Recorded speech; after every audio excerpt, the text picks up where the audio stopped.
আসসালামু আলাইকুম। এই হচ্ছে যে শঙ্করপুরের রাস্তার ব্রিজ। তো সামনে গোপালনগর। তো দেখুন কি অবস্থা।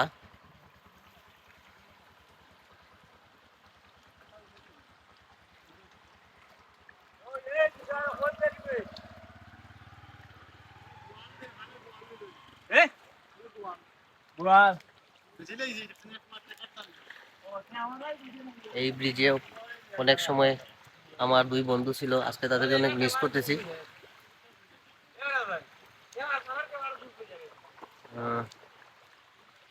পিছনের সাইড হচ্ছে করিমপুর।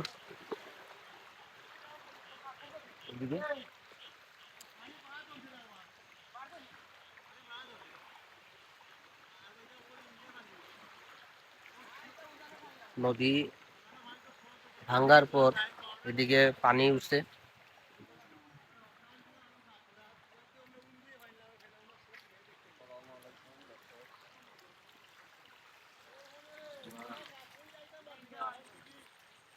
চারিদিকে শুধু পানি আর পানি। তো কেউ কেউ মাছ মারতেছে, কেউ কেউ নিজের গবাদি পশুদের নিয়ে চিন্তা করতেছে। তো সবাই দেখুন একটু, এটা হচ্ছে শঙ্করপুরের এলাকাটা।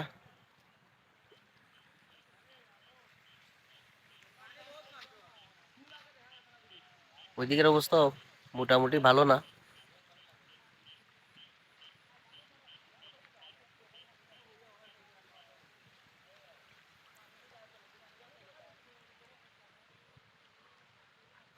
তো সবাই দোয়া করবেন কমলগঞ্জবাসীর জন্য। ধন্যবাদ সবাইকে।